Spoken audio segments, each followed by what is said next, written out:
하나님의 평강이 예배드리는 모든 분들에게 가득하시길 바랍니다.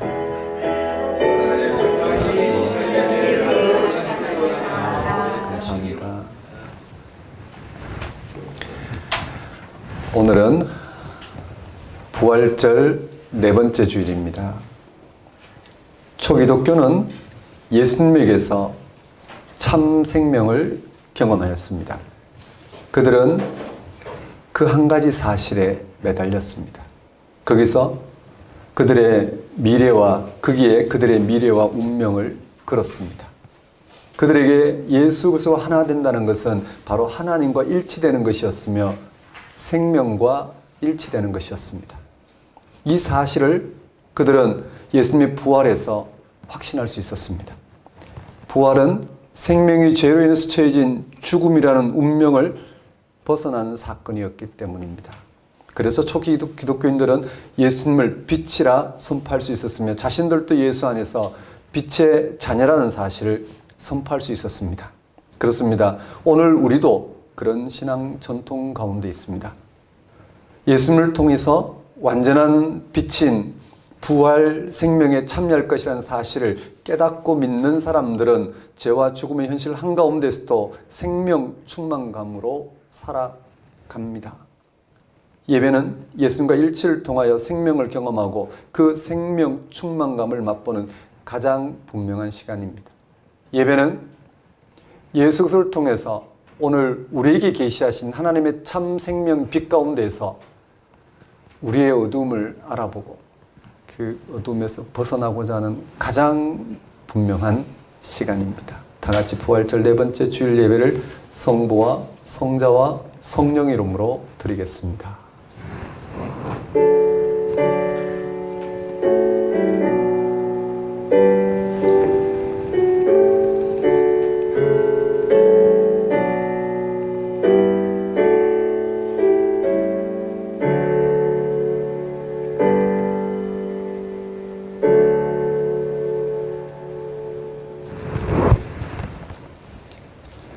여호와는 나의 목자시니 내게 부족함이 없으리로다. 그가 나를 푸른 풀밭에 누이시며 쉴만한 물가로 인도하시는도다. 내 영혼을 소생시키시고 자기 이름을 위하여 의의 길로 인도하시는도다. 내가 사망의 엄침한 골짜기로 다닐지라도 해를 두려워하지 않을 것은 주께서 나와 함께 하심이라. 주의 지팡이와 막대기가 나를 안위하시나이다. 주께서 내 원수의 목전에서 내게 상을 차려주시고 기름을 내 머리에 부으셨으니 내 잔이 넘치나이다. 내 평생의 선하심과 인자하심이 반드시 나를 따르리니 내가 여호와의 집에 영원히 살리로다. 죽음의 권세에 매인 우리들을 참 생명으로 불러주시고 친히 목자가 되어주신 하나님 아버지, 죽음 이전에 숨쉬는 생명 현상만을 살아있는 것으로 여기고 오직 이런 생명 현상을 강화하고 확대하는 것에만 매달리고 있는 우리들을 위하여 하나님 안에 있는 온전한 생명을 예수 그리스도를 통해서 보이시고 그 생명에 참여하게 하신 목자 되신 여호와 하나님을 이 시간 찬양합니다. 그저 살아가기에 급급한 우리들에게 하나님의 부활 생명으로 기쁨과 평화와 자유와 소망 가운데 날로 새로워져 가게 하심으로 우리가 참여하는 가정과 교회와 나라가 참 생명으로 충만하게 하심을 오늘 온전히 경험하고 살아가도록 불러주신 하나님의 크신 은혜를 이 시간 고백합니다. 오직 주님 걸어가신 생명의 길을 따라가는 우리들에게 소망의 하나님께서 소망으로 충만하게 하사 이 땅에서 당하는 모든 삶을 참 생명으로 위로 치료하여 주셔서 인생이 생명을 누리는 향연이 되게 하신 하나님 아버지를 이 시간 경배합니다. 하나님 아버지, 이 시간 오직 하나님 한 분만을 찬양하며 하나님에게만 소망을 두고자 나온 우리의 예배를 받아주소서. 부활절기에 전적으로 하나님을 신뢰하고 순종한 결과 십자가 죽음을 당하신 예수님을 결국 부활 생명으로 승리하게 하신 하나님의 은혜를 맛보게 하시고 삶이 생명이 축제인 것을 깨닫게 하소서. 이 나라의 교회가 하나님의 다스리심을 인정하고 통치를 고백하며 하나님만을 의지하게 하소서. 예수님 이름으로 기도드립니다. 다 같이 경배의 찬송 16장 찬양 드리겠습니다.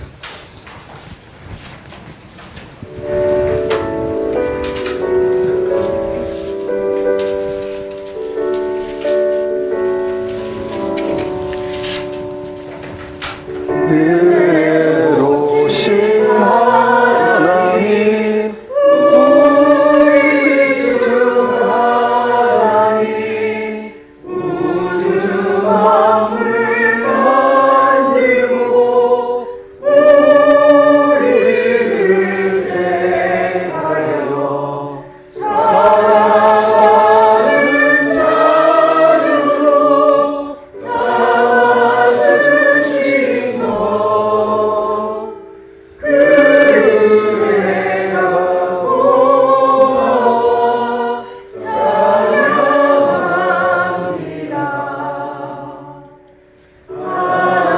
하나님의 독생자 우리 주 예수님, 우리들의 모든 죄 다시기 위하여 이 세상에 오셔서 십자가 지으신 그 큰 사랑, 그 은혜 찬양합니다.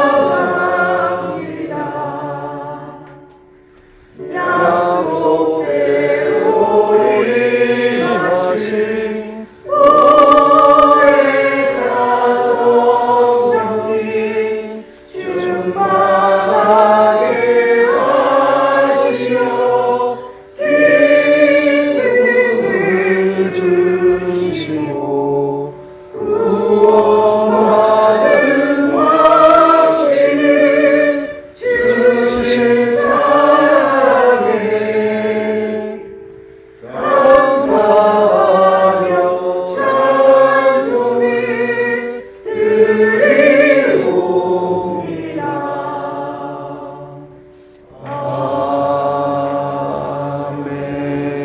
아멘. 다같이 사도신경으로 신앙 고백하시겠습니다. 나는 전능하신 아버지 하나님, 천지의 창조주를 믿습니다. 나는 그의 유일하신 아들 우리 주 예수 그리스도를 믿습니다. 그는 성령으로 잉태되어 동정녀 마리아에게서 나시고 본디오 빌라도에게 고난을 받아 십자가에 못 박혀 죽으시고 장사된 지 사흘 만에 죽은 자 가운데서 다시 살아나셨으며 하늘에 오르시어 전능하신 아버지 하나님 우편에 앉아 계시다가 거기로부터 살아있는 자와 죽은 자를 심판하러 오십니다. 나는 성령을 믿으며 거룩한 공교회와 성도의 교제와 죄를 용서받는 것과 몸의 부활과 영생을 믿습니다. 이 시간은 참회의 시간입니다.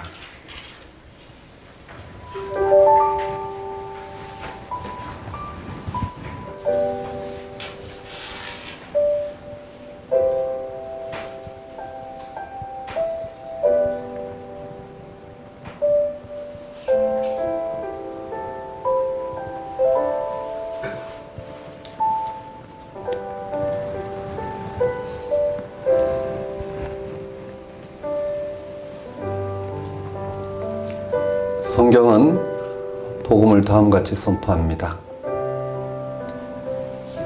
그러나 너희는 택하신 족속이요 왕같은 제사장들이요 거룩한 나라요 그의 소유가 된 백성이니 이는 너희를 어두운 데서 불러내어 그의 기이한 빛에 들어가게 하신 이의 아름다운 덕을 선포하게 하려 하심이라. 이 말씀에서 기독교인들은 택하신 족속, 왕같은 제사장, 거룩한 나라, 그의 소유된 백성이라고 칭합니다. 그리고 그렇게 불리는 기독교인들이 해야 할 일을 전합니다. 그것은 하나님이 행하신 일을 선포하는 일입니다. 하나님이 행하신 일이 무엇일까요? 너희를 어두운 데서 불러내어 그의 기이한 빛에 들어가게 하신 이라는 표현에서 알 수 있듯이 하나님의 일은 우리를 어둠에서 불러내어 빛에 들어가게 하신 것입니다. 여기서 어둠과 빛이 대비되었습니다. 여기서 어둠은 세상을, 빛은 물론 우리 예수 그리스도를 가리킵니다. 어둠을 왜 세상이라고 보았을까? 죄가 가득하기 때문이라고 여러분 생각할 것입니다. 맞습니다. 세상은 참으로 악합니다. 살인, 강도, 상해, 모함, 각종의 폭력이 매일 일어납니다. 겉으로 나타난 악만이 아니라 안에 숨어있는 악도 많습니다. 세상은 분명히 죄와 악이 가득한 어두움이지만 성경은 그런 차원만 보는 게 아닙니다. 더 근본적인 어둠을 말합니다. 죄와 악은 그 근본적인 어둠에서 나온 것뿐입니다. 근본적인 어둠은 뭘까요? 그것은 생명과의 단절입니다. 생명과의 단절은 곧 죽음입니다. 본물이 말하는 어둠은 그런 세상을 가리키는 은유입니다. 이 세상의 모든 것들은 결국 죽습니다. 이걸 전제하면 세상의 어둠이라는 사실은 분명합니다. 자기의 실존을 어둠으로 인식할 수 있어야 빛을 찾게 됩니다. 중세기 유럽 사람들이 메멘토 모리, 즉 죽음을 기억하라는 말을 입에 달고 다닌 이유도 거기에 있습니다. 기독교인은 죽을 때까지 자신의 실존에 놓인 어둠을 눈여겨봐야 합니다. 그래야만 구원의 빛에 민감하게 됩니다. 빛은 기이하고 놀랍고 기적과 같은 경이로운 빛을 가리킵니다. 이런 빛 안으로 들어가는 사람이 바로 기독교인입니다. 도대체 놀라운 빛이, 기이한 빛이, 경이로운 빛이 구체적으로 무엇일까? 그 빛은 하나님께서 행하신 놀라운 생명 사건을 가리킵니다. 하나님의 생명에 들어가는 것은 빛 안으로 들어간 것 같습니다. 놀라운 빛 안으로 들어간다는 것은 곧 하나님 안으로 들어간다는 뜻입니다. 초기독교인들은 세상의 빛이, 하나님의 생명이 바로 예수 그리스도라고 믿었습니다. 바로 그 예수 그리스도 안에서 우리는 하나님이 택하신 족속이요 왕같은 제사장이요 거룩한 나라이며 하나님의 소유가 된 백성이라는 말이 성립됩니다. 예수 그리스도가 놀라운 빛이란 말은 인간이 구원받을 수 있는 놀라운 일이 그에게 일어났다는 것을 의미합니다.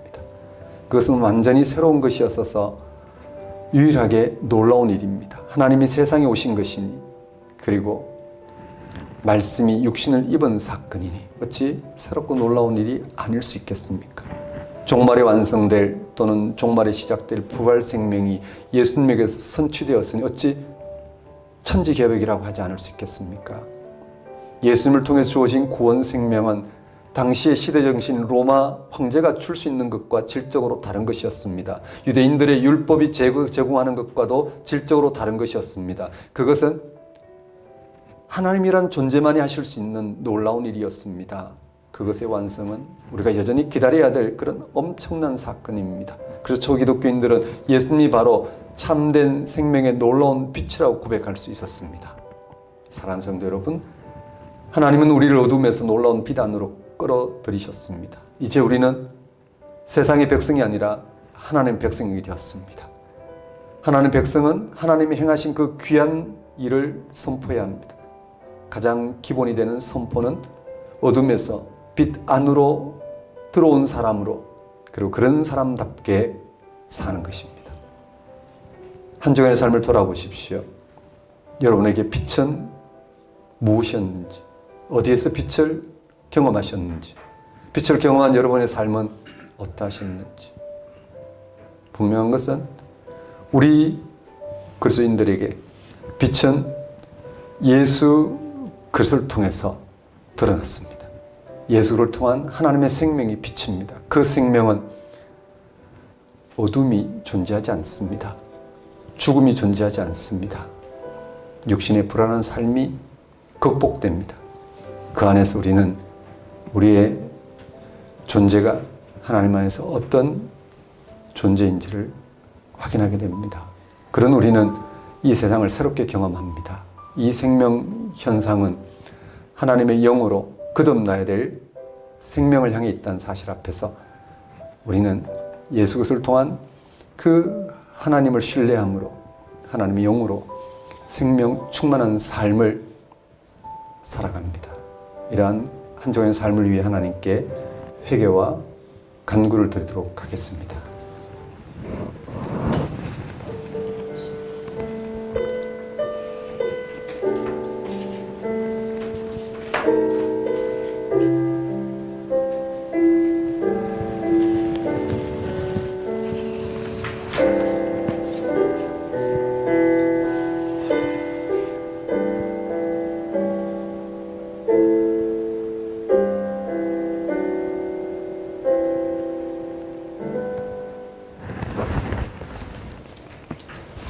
하나님 아버지,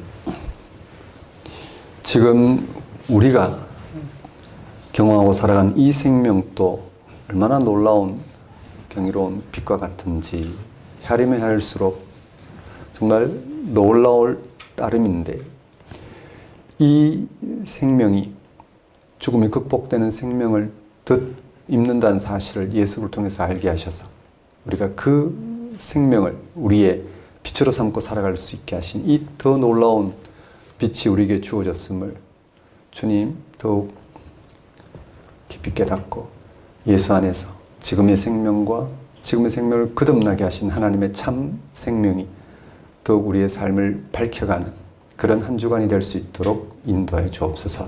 예수님 이름으로 기도드립니다. 다 같이 영광송 4장 찬양 드리겠습니다.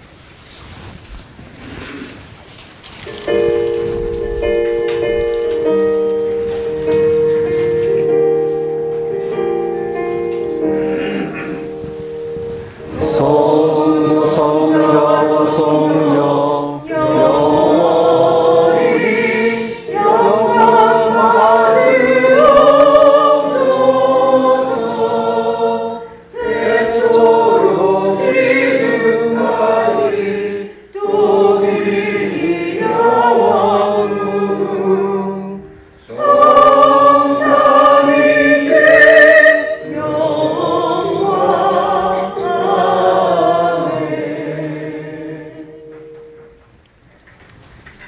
시간은 봉헌 시간입니다. 봉헌 찬송 68장 찬양 드리면서 준비한 예물 하나님께 봉헌하도록 하겠습니다.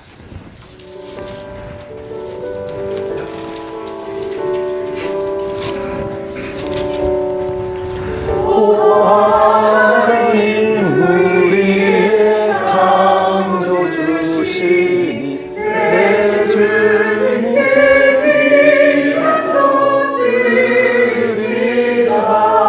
내 주께만 엎드려 경배드리며 내 주의 이름 높이 찬양하네.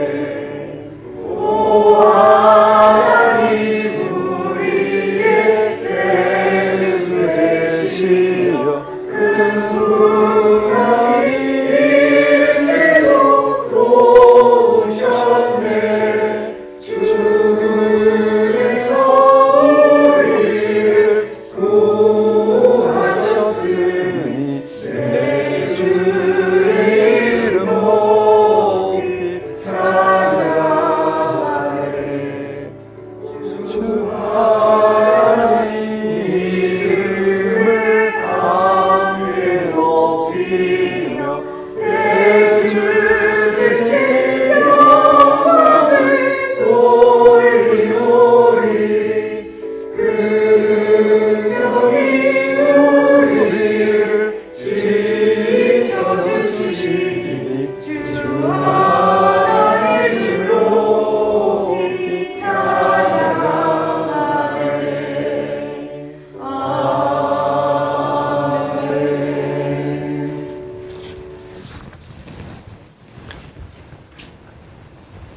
홀로 의로우신 하나님, 태양이 세상을 환하게 비추듯 이 세상에 하나님의 의가 환하게 빛을 내고 있습니다. 어둠과 불의가 득세하는 듯이 보이는 세상이지만 그 불의까지 하나님의 의에 지배당하고 있습니다. 예수님의 부활을 통해서 하나님의 의가 오직 은총으로 인류 역사에 확실한 현실로 임하였습니다. 죄와 죽음에 완전히 노출된 생명으로부터 영원한 생명으로 변화되는 부활보다 더 확실한 의가 어디 있겠습니까? 허물과 죄로 죽었던 우리를 살려주신 하나님의 의가 우리의 업적이 아니라 온전히 하나님의 은총이고 우리의 행위가 아니라 오직 믿음뿐입니다. 이 사실을 알면서도 우리는 자기의 자기 집중, 자기 성취의 토대를 두고서 그것을 이루려고 공연히 안간힘을 쓰면서 살아갑니다. 그 모든 노력들의 마지막은 죽음이며 마지막이 오기 전에도 이미 허무입니다. 하나님을 통해서만 참 생명 사건이 가능하다는 사실, 예수 그리스도 안에서 우리를 하늘에 앉히셨다는 사실, 우리의 영혼을 껴있게 하시니 오직 감사와 기쁨과 순종만 있을 뿐입니다. 이렇게 하나님의 의에 모든 것을 걸고 의지하고 의존할 수 있도록 허락하신 그 하나님의 은총을 무엇으로 다 표현하겠습니까? 이러한 하나님의 다스림 가운데 살아가게 하신 하나님의 은혜를 이 시간 고백합니다. 우리의 모든 필요를 채우신 하나님께 감사 영광을 돌리는 것은 우리의 마땅히 행할 바이며 또한 지극한 기쁨임을 알고 하나님 앞에 들고 나온 저희 예물 권신을 받아주소서. 저희로 생명의 주 앞에, 그 신비 앞에, 그 약속과 미래 앞에 다만 순종하는 삶을 살게 하소서. 예수님 이름으로 기도드립니다. 네, 교회 소식을 전하겠습니다. 작은 교회 여러분 안녕하십니까? 현재 우리는 작은 교회로 살아가고 있습니다. 빈말로 빈말로 살아가는 신앙인이 아니라 실제 하나님을 알아보고 그 하나님께 영혼을 맡기고 살아가고자 하는 참 신앙인, 이들을 가리켜 작은 교회라 명칭을 했습니다. 우리는 한 주에 한 번씩 말씀에 집중합니다. 작은 교회에 작은 교회 안에서 말씀 공부를 하지 않는 분들도 각자 하나님께, 하나님 말씀을 통해 하나님께 집중하리라 생각합니다. 그 모든 걸 포함해서 우리는 한 주를 살아가는 이유가 하나님 말씀에 집중하고 집중함으로써 오늘 우리에게 말씀하신 그 하나님 안에서 우리의 삶을 헤아리기 위해서입니다. 그래서 우리는 눈이 오나 비가 오나 추우나 더우나 우리의 육신의 상태가 어떻든 우선순위가 하나님 말씀에 집중하는 겁니다. 왜냐하면 그것만이 가장 확실한 우리의 현실이기 때문입니다. 그래서 말씀에 집중해서 말씀하시는 하나님을 알아보고 그 하나님과 함께 하시는 삶을 살고자 합니다. 분명한 건 그렇게 말씀 공부하는 사람과 하지 않는 사람의 삶은 질적으로 다를 수밖에 없습니다. 그렇지만 본인만 모를 수 있습니다. 참 신앙에 참여하지 않은 신앙인들의 삶이 얼마나 허무하고 겉도는지, 그리고 우리가 살아갈 마주하고 있는 삶에 대한 그런 해석이나 또는 그런 삶에 대하는 태도가 많이 차이가 날 수밖에 없다라는 것, 이런 부분들을 좀 생각하시면서 실제 말씀 공부에 잘 참여하셨으면 좋겠다 생각이 들고요. 또 저희들이 대면 예배와 또 온라인 예배를 같이 드리고 있습니다. 예배를 드렸으면 좋겠습니다. 예배를 정말 드렸으면 좋겠습니다. 예배를 매주 드리면서 우리가 말씀 공부하고 있는 그 하나님께 자기의 영혼을 의탁한 그 영혼을 만나주신 하나님 안에서 살아가는 것과 그렇지 않은 또 차이가 있습니다. 정말 각자가 각고의 태도로 집중해야 될 부분이지 않을까 그렇게 생각됩니다. 그게 신앙인으로서의 기본이고 또 그게 선교고 전도고 찬양이고 그렇다고 생각됩니다. 그거 없이 기독교인들이 고백하거나 의도하는 모든 부분들은 정말 홍에다 소리치는 메아리에 불과하지 않을까 그렇게 생각이 됩니다. 여러분에게 이 작은 교회 안에서 말씀 공부와 이 예배가 정말 하나님께 집중하는 그런 공간이 되는, 그래서 정말 하나님을 여러분의 구원으로 생명으로 경험하는 그런 장이 되었으면 합니다. 작은 교회 예배 안내입니다. 1부 주일 예배, 지금 드리고 있는 주일 오전 9시 예배, 작은 교회 예배입니다. 2부 주일 예배는 주일 오전 11시 예배, 작은 교회 함께하는 다음 세대 예배입니다. 지금 작은 교회 다음 세대 신앙 탐구 시즌 4가 시작이 됐죠. 1차, 2차 과정이 끝났고, 그리고 4월 셋째 주, 넷째 주, 이번 주와 다음 주 가정에서 신앙 탐구를 하고, 또 5월 첫째 주, 둘째 주, 3차, 4차 진행될 때 그때 또 우리 함께 예배 드리도록 하겠습니다. 주보를 참고하시면 되겠습니다. 헌금에 대한 문의는 주보 참고하시고요. 그럼 오늘 우리에게 주신 하나님의 말씀 보겠습니다.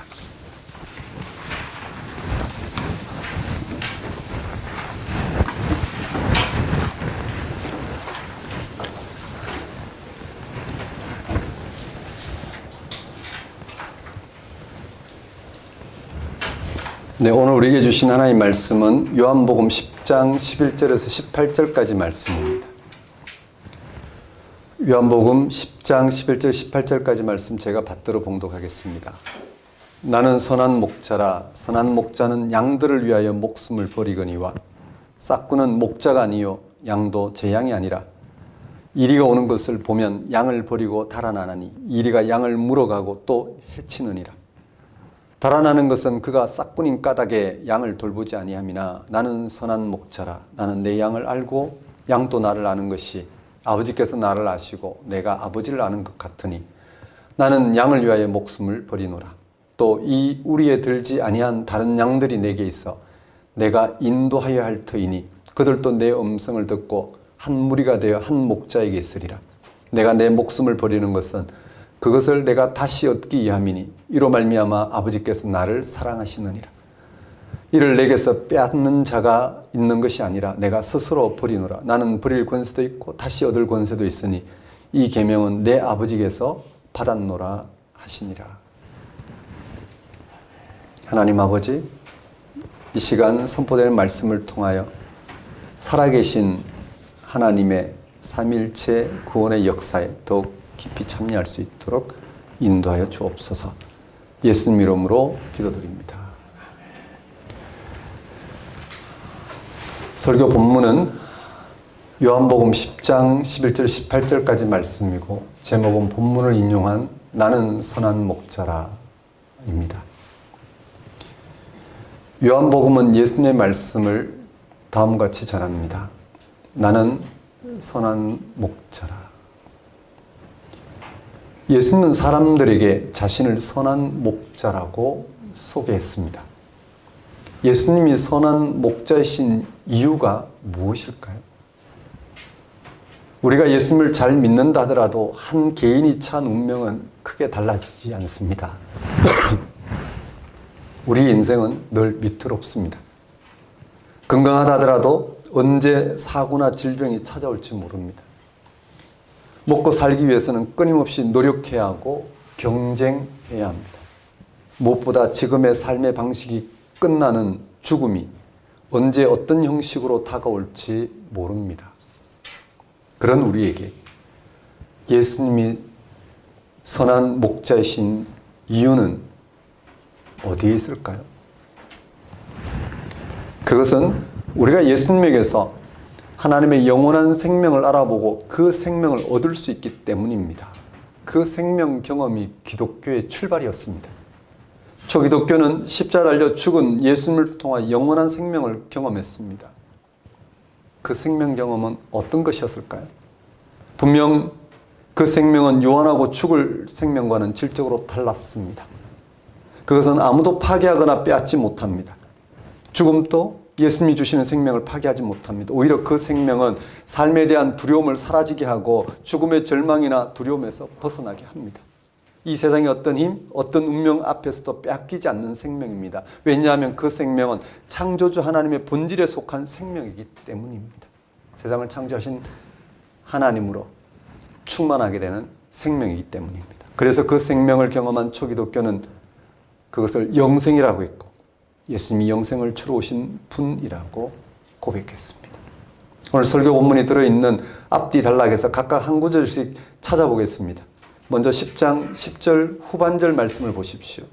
오늘 본문 발 앞에 10장 10절 후반절. 내가 온 것은 양으로 생명을 얻게 하고 더 풍성히 얻게 하려는 것이라. 예수님은 양들로 비유되는 우리에게 생명을 얻게 하고 더 풍성히 얻게 하려고 오셨다고 밝힙니다. 또 본문 뒤편에 나오는 10장 28절 말씀을 보면 이렇습니다. 내가 그들에게 영생을 주노니 영원히 멸망하지 아니할 것이요 또 그들을 내 손에서 빼앗을 자가 없느니라. 예수님이 주시는 생명은 우리가 영원히 멸망하지 않고 누구에게도 빼앗기지 않는 생명이라고 했습니다. 이러한 생명 사건의 근거와 요한복음 기자는 예수님이 선한 목자라고 전한 것입니다. 본문 11절입니다. 나는 선한 목자라. 양들은 선한 목자를 통하여 생명을 얻을 수 있습니다.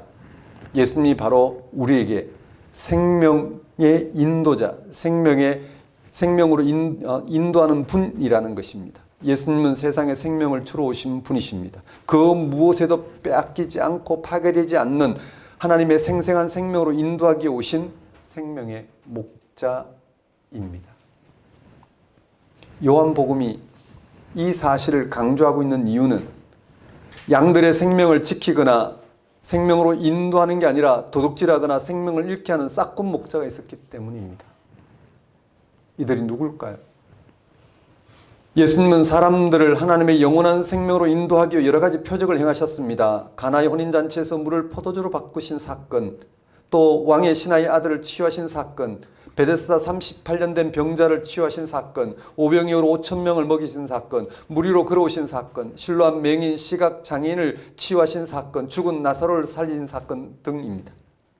이러한 표적은 예수님에게 하나님의 생명이 실제하고 있다는 사실을 나타낸 것입니다. 하나님의 생명이 예수님에게 생생한 현실이 되고 있다고 나타낸 사건들입니다. 예수님을 믿음으로 영생에 이를 수 있도록 나타내신 사건들입니다. 그러나 당시 예수님을 거부하고 적대시하는 세력들이 있었습니다. 바로 유대교 지도자들이었습니다. 본문 앞에 나오는 9장에서 예수님은 세상에 생명을 주기 위해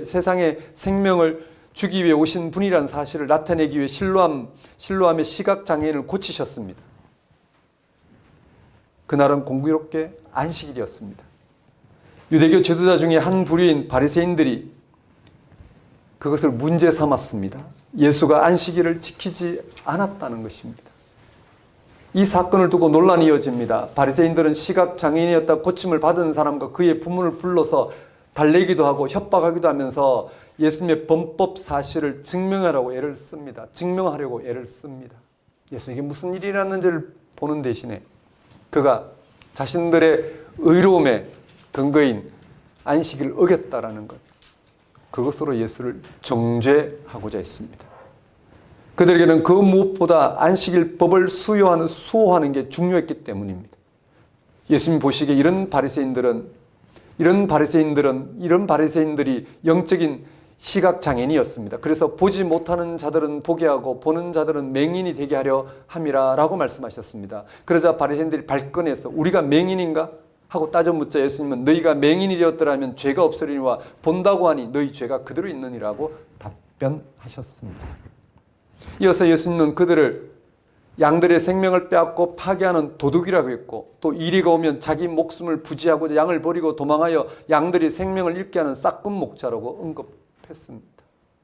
율법의 행위로 자기 의로움을 내세우는 이들은 자기만을 위해서 살아가는 이들이지 참된 의로움을 받아들였고도 또 나타내려고 하지 않는다는 것입니다. 그리고 예수님은 자신을 양의 문 선한 목자라고 말했습니다. 이러한 예수님의 말씀 때문에 요한복음 10장 19절 이하에서 또다시 논란이 일어났습니다. 오늘 본문 바로 뒤편입니다. 예수가 귀신 들렸다고 하는 사람도 있고 그렇지 않다고 하는 사람도 있습니다. 서로 의견이 분분했습니다. 그들은 단도직입적으로 예수에게 묻습니다. 10장 30절에 당신이 그리스도이면 분명히 대답하라고 말입니다. 예수님 분명히 대답하십니다. 나와 아버지는 하나이니라. 그러자 유대인들이 예수님을 돌로 치려고 했습니다. 왜냐하면 그들이 볼 때 예수님의 발은 신성모독이었기 때문입니다. 그들의 태도가 이해되지 않는 건 아닙니다. 안식일을 지키지 않을 뿐더러 안식일을 지키지 않을 뿐만 아니라 자신을 하나님과 동일시한다는 것은 정말 황당한 일이었습니다.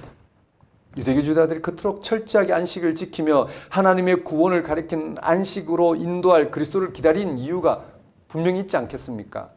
유대인들은 그리스도를 기다리는 대표적인 민족입니다. 구약에는 이런 그리스도 사상이 근본을 이루고 있습니다.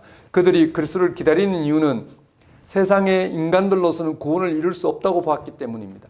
유대인들의 역사는 고난으로 점철되었습니다. 주변의 제국으로부터 수시로 공격을 받았고 급기야 나라가 망한 적이 여러 번 있었습니다. 기원전 587년에 바벨론에 의해서 예루살렘이 함락되고 수많은 사람들이 포로로 사로잡혀가서 수십 년 동안 포로살이를 해야 했습니다.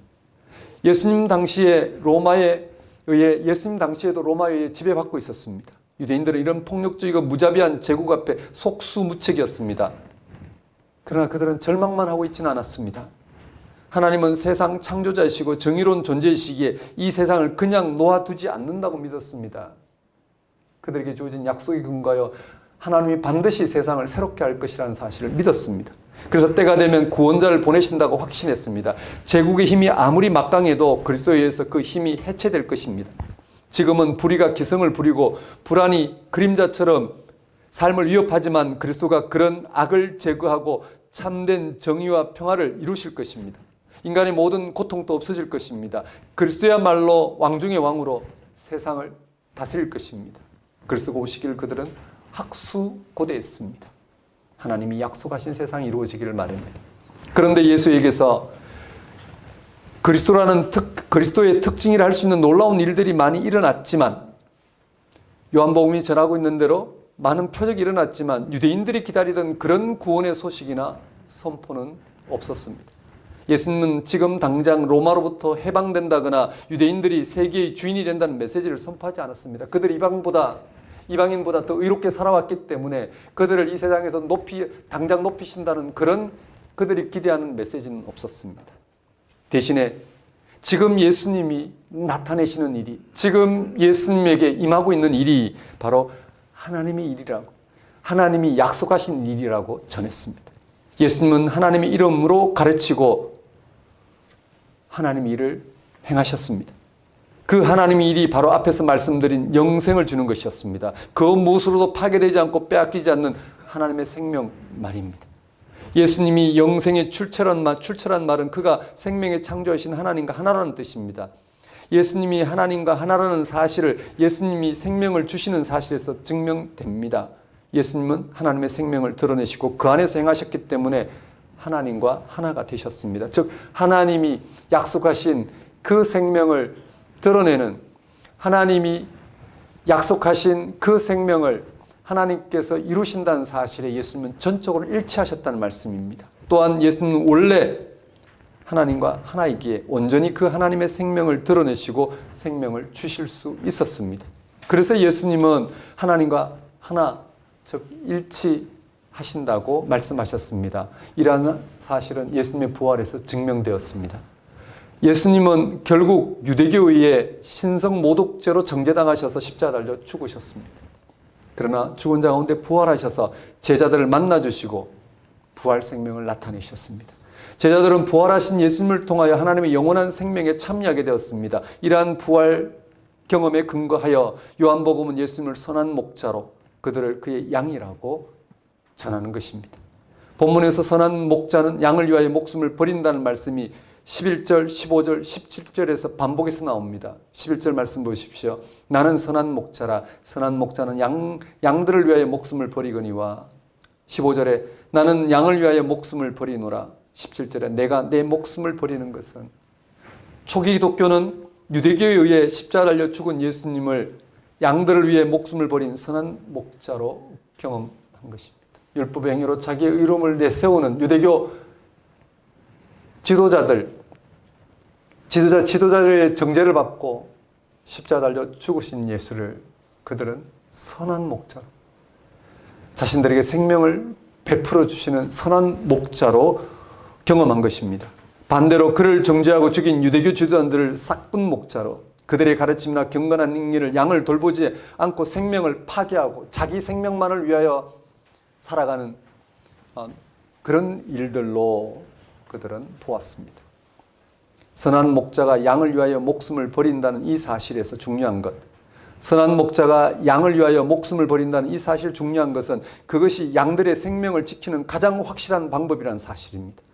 요한복음이 선한 목자 표상을 통하여 말하려는 것은 예수님의 십자가의 죽음은 세상에 생명을 주는 가장 확실한 길이었다는 것입니다. 생명은 그 생명을 약속하신 하나님으로부터 이루어진다는 사실을 예수님은 당신의 순종을 통해서 보여줌으로써 모든 이들이 생명을 얻을 수 있는 가장 확실한 길로 제시하고자 한 것이었습니다. 그 당시에 아무도 예수님의 십자가 죽음을 통해 이루고자 한 하나님의 구원의 차원을 이해하지도 인정하지도 않았습니다. 오히려 반대입니다. 십자가의 죽음은 모든 것이 끝장나는 것입니다. 생명을 얻는 길이 아니라 생명을 강제로 빼앗기는 길이었습니다. 십자가는 모두에게 배척받았습니다. 그런데 초기독교는 예수님의 십자가의 죽음이 하나님의 생명을 세상에 나타내는 사건으로 경험하였습니다. 그래서 이를 요한복음은 15절에서, 오늘 본문 15절에서 예수님의 죽음은 예수님의 죽음은 하나님이 예수님을 아시고 예수님이 하나님을 아시는 것으로서 하나님과 예수님이 하나라는 사실을 드러내는 길이었고, 또 17절에서는 예수님의 죽음은 하나님의 생명을 얻는 것으로 하나님의 사랑을 확인하는 길이었다고 합니다.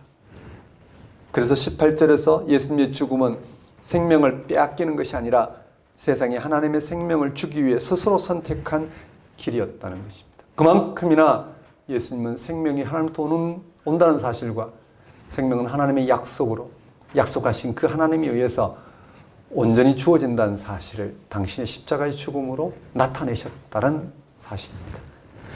요한복음의 이러한 진술은 십자가 달려 죽은 예수님의 부활을 통하여 확인한 결과였습니다. 예수님은 부활하심으로 영원한 생명을 얻었습니다. 하나님과 하나가 되신 것입니다.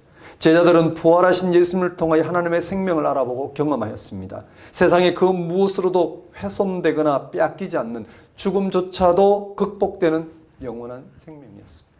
그래서 그들은 예수님만이 자기 양을 위하여 자기 목숨을 버림으로써 양으로 생명을 얻게 하신 선한 목자라고, 그리고 자신들은 그의 양이라고 고백한 것입니다. 오늘날 우리 기독교인들도 예수님을 선한 목자로 고백하고 그를 따르고 있는 중입니다.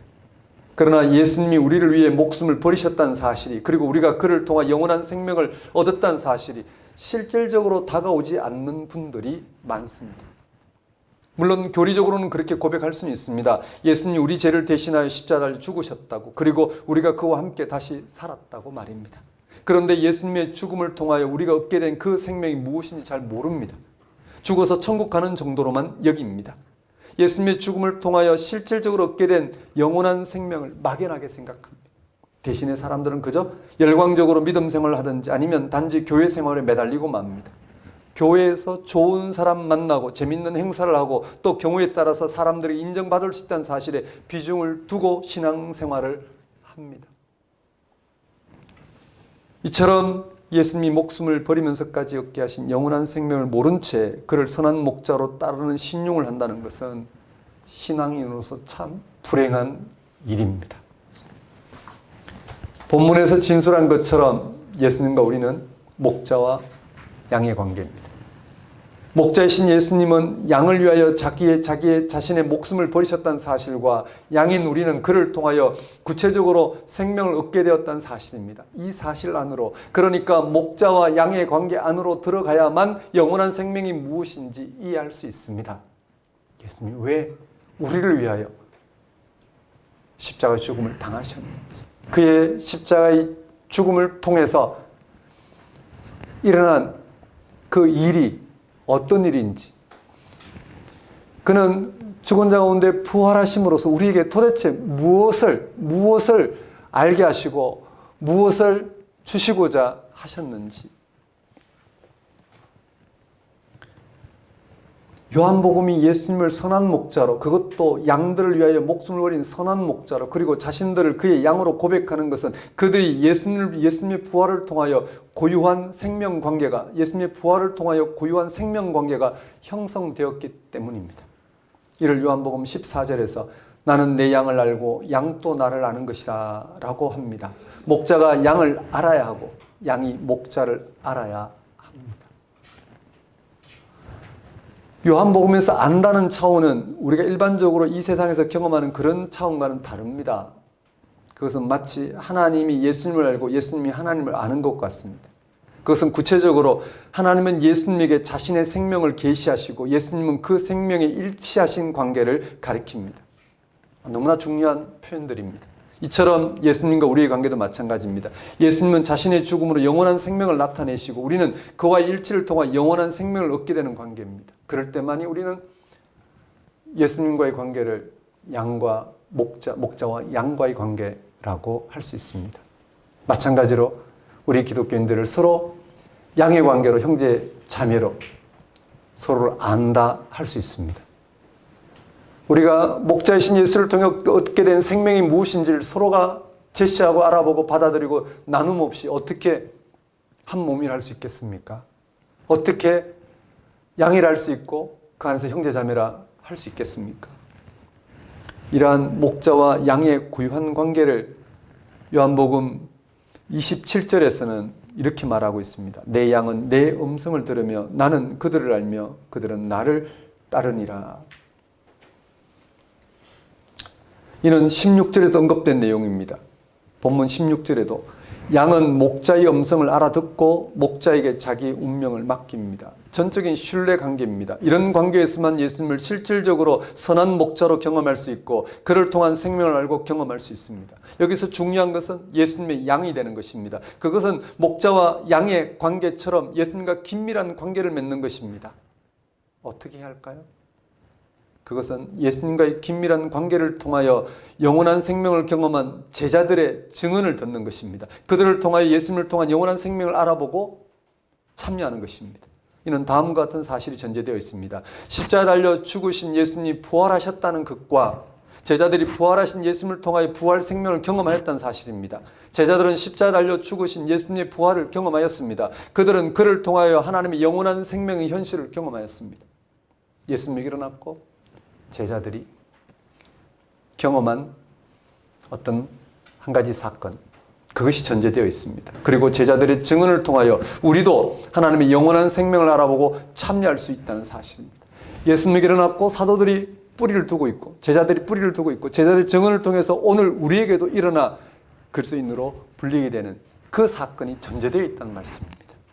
예수님의 제자들은 예수님의 부활을 통하여 죽음도 두렵지 않는 절대 생명을 경험했습니다. 영원한 생명을 경험한 것입니다. 그것은 지금의 유한하고 죽을 생명이 하나님에 의해 질적으로 새롭게 되는 생명입니다. 이제 그들은 예수님을 통해서만 삶을 이해할 수 있게 되었습니다. 그들은 세상의 생명의 위협으로부터 자유할 수 있었고 죽음조차도 새롭게 받아들이게 되었습니다. 예수님에게서 세상이 근거하고 있는 생명의 능력에 눈을 뜨게 되었습니다. 이 세상이 무엇으로 충만하게 되는지를 알게 되었습니다. 예수를 죽은 자 가운데 살리신 하나님의 영으로 영에 의해서만 충만하게 된다는 사실, 그 충만은 죽음조차도 조금도 해를 끼칠 수 없는 그런 충만 말입니다. 예수님에게서 세상이 근거하고 있는 생명의 능력에 눈을 뜨게 된 것입니다. 이런 경험의 근거에서 그들은 예수님만이 하나님의 생명을 얻게 하는 선한 목자라고, 십자가에 달려 죽으신 예수님만이 양의 생명을 위해 목숨을 버린 선한 목자라는 사실을 믿었습니다. 그리고 대담하게 선포할 수 있었습니다. 참으로 놀라운 경험입니다. 우리는 그런 경험을 신앙의 본질로 여기는 사람들입니다. 이런 경험이 있다고 해서 우리의 삶이 실제로 달라지는 게 있을까 의문하는 분들이 있을 것입니다. 아무리 예수를 잘 믿는 사람이라더라도 별로 다를 게 없는 것처럼 보인다고 말입니다. 오히려 예수를 영원한 생명으로 경험한 사람들도 세상살이에서 별 수 없는 것처럼 보인다고 말입니다. 그런 생각은 오해입니다. 예수를 특별한 존재로 경험한 사람들의 삶은 겉으로 어떻게 보이더라도 근본적으로 아주 특별한 능력에 휩싸일 수밖에 없습니다. 그런 생명의 능력을 느끼지 못하는 분들은 예수를 영원한 생명으로 실제로 경험한 게 아니라 경험한 것처럼 흉내만 내고 있는 것입니다. 그래서 자신들도 그런 생명의 능력에 사로잡히고 싶은데 잘 안 된다고 합니다. 그런 분들에게 묻고 싶습니다. 실제로 예수님이 우리에게 생명을 주기 위해 목숨을 버린 선한 목자라는 사실을 실제로 믿은 적이 있으신지, 그의 십자가의 죽음이 나를 위하여 정말 나를 위한 죽음이라는 사실을 종교적 감성이나 이런저런 학습된 것 말고 실제 그에게 무슨 일이 일어났는지를 확인하면서 그것을 경험한 적이 있으신지. 다시 묻겠습니다. 실제로 예수님이 우리에게 생명을 주기 위해 목숨을 버린 선한 목자라는 사실을 믿은 적이 있으신지, 그리고 우리가 그를 신뢰하고 따르는 양이라는 사실을 실제로 받아들이신 적이 있으신지. 우리는 지금 예수님이 우리에게 생명을 주기 위해 오신 선한 목자라는 사실을 확인하였습니다. 이렇게 우리가 예수님이 선한 목자라는 사실을 확인한다면 우리에게 남은 일은 무엇이겠습니까? 그것은 우리가 그 일을 인지하고 수긍하는 것입니다. 우리는 예수님에게서 주어진 하나님의 은혜의 선물, 하나님에 의한 죽은 자의 부활, 죽음이 극복되는 영원한 생명을 알아보고 인정하는 것입니다.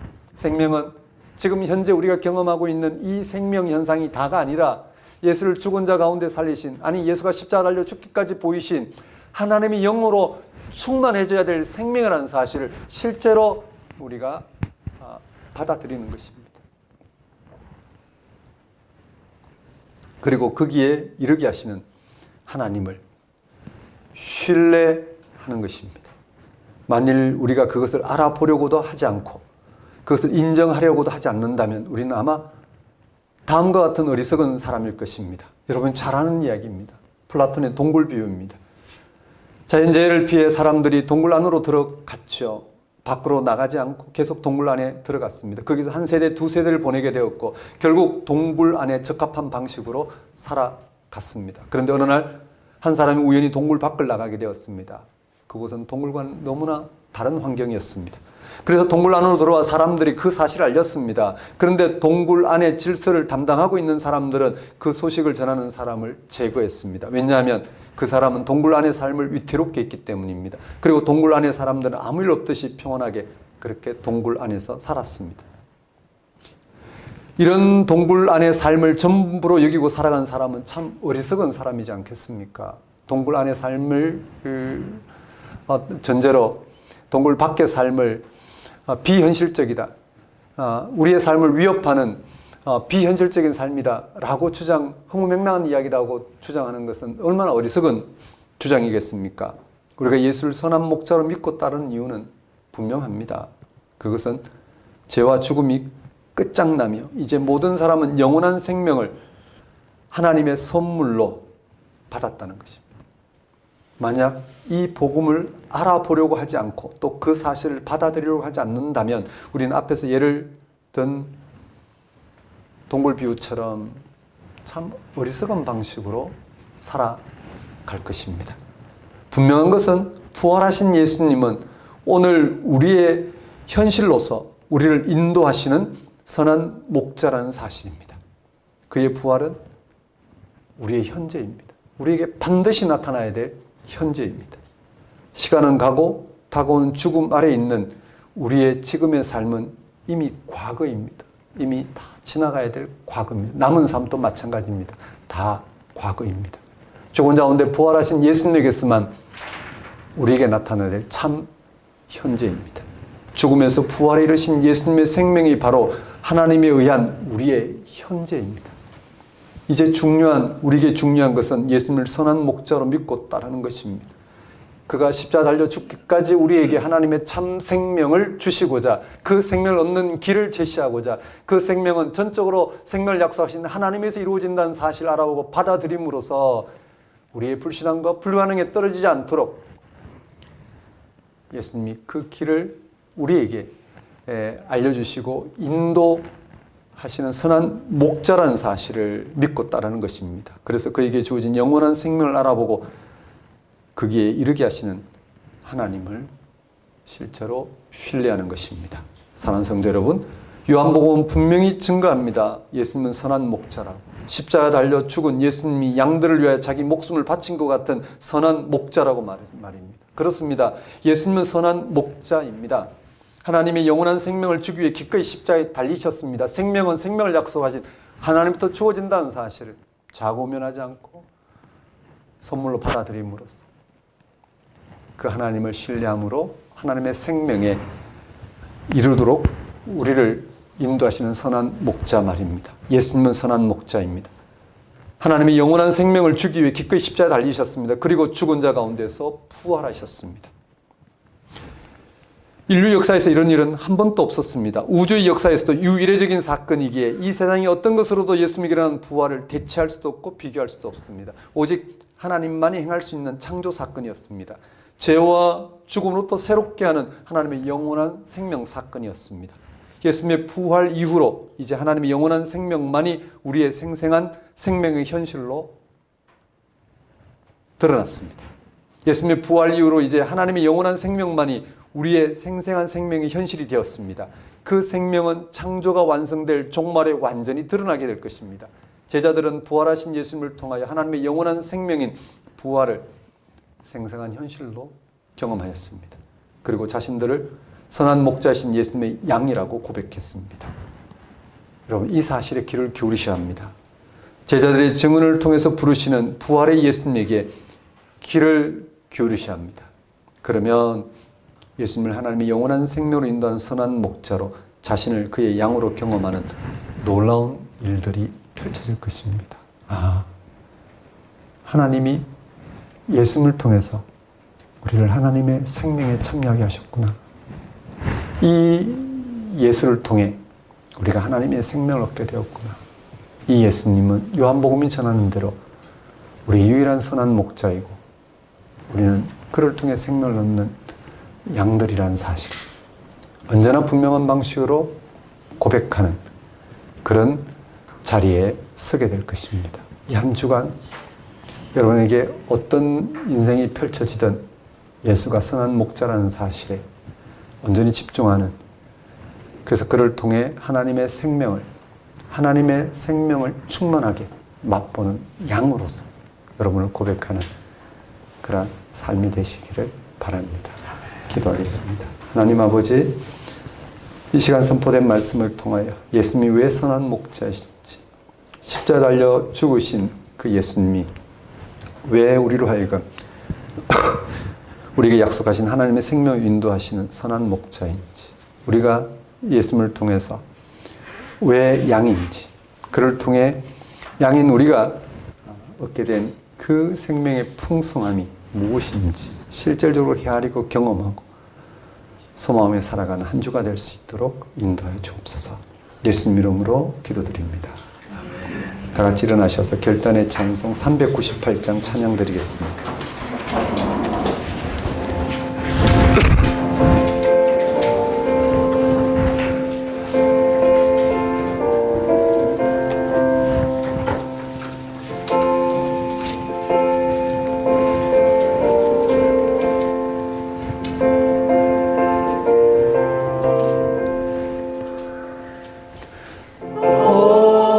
어둠의 권세에서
이제는 우리 주 예수 그리스도의 은혜와 하나님의 무한하신 사랑과 성령님의 교통하심이 예수님의 부활을 경험하고 전하는 기쁜 소식에 귀를 기울임으로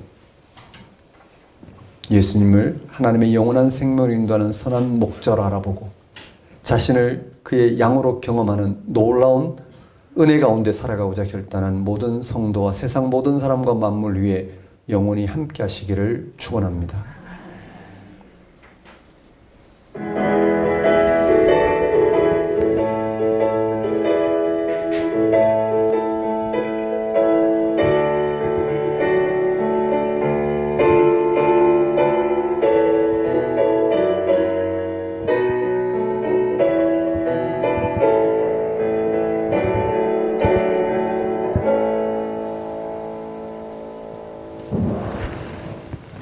예배를 마치겠습니다.